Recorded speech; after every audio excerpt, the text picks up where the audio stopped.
Get somebody to tell you what they went through like that, and in the case of his daughter, talk about who they are for the first time. And it's a bond that you build over time. It's something that year one was a lot different than year 5. I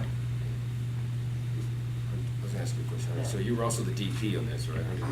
Let's talk about the helmet cam. Early on, let's talk about the helmet cam, because it's really, from his perspective, quite a bit, and then you're also looking at the thought process of giving him, us looking through his eyes as well as looking at Lawrence. Sure, yeah, so, when you shoot a movie that's 5 years long, it doesn't mean you can be there every single moment.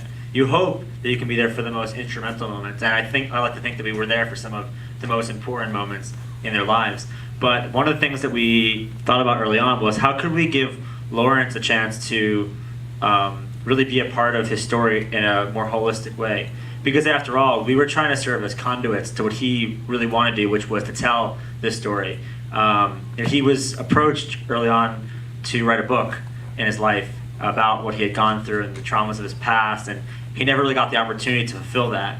And so when we met him, one of the things that was really important to him was that he wanted to tell this, he wanted to do this. And so we decided that we would leave a camera with him that he could take to work with him and bring to the coal mine. But the really incredible thing was that he actually started taking this camera off of his helmet and bringing it to his home life and filming with his kids and filming with his horses and his sheep. and you see that in the film. So it let him be a part of the storytelling and really let you get this personal POV that you wouldn't get otherwise, from just us being there filming with him. And so that was how, the idea sort of solidified to let him film. And that question for Laura, because I'm always going to talk to a producer. Oh, yeah. That's okay.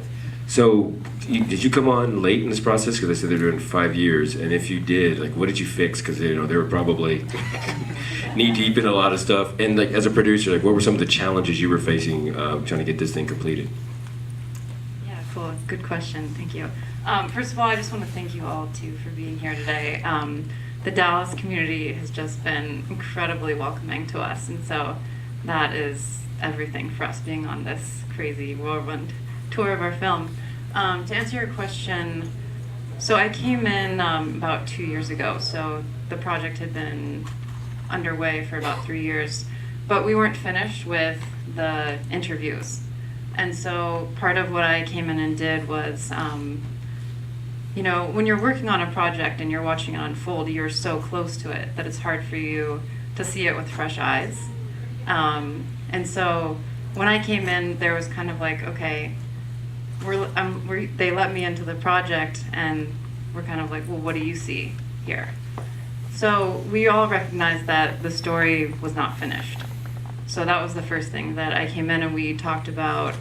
We don't have the ending to this film because it's real life. And so, what is the ending? How is it going to unfold? And so part of it is that you don't know what's going to happen, just like they didn't know that when they shot the football game that she was going to be crowned homecoming queen in her That's an amazing uniform. Happy search. That's life. I love that. It's amazing, and you just don't know. I mean, these guys have said there were moments where they just got really lucky with what happened. But so we actually set out for the reservation and went to, you don't see it in the film, but Lawrence's daughter gets married in a traditional Navajo ceremony. So we, Other daughter. Lawrence's other daughter. So we trekked out to the desert in 100-degree heat and filmed this whole wedding, which didn't end up in the film.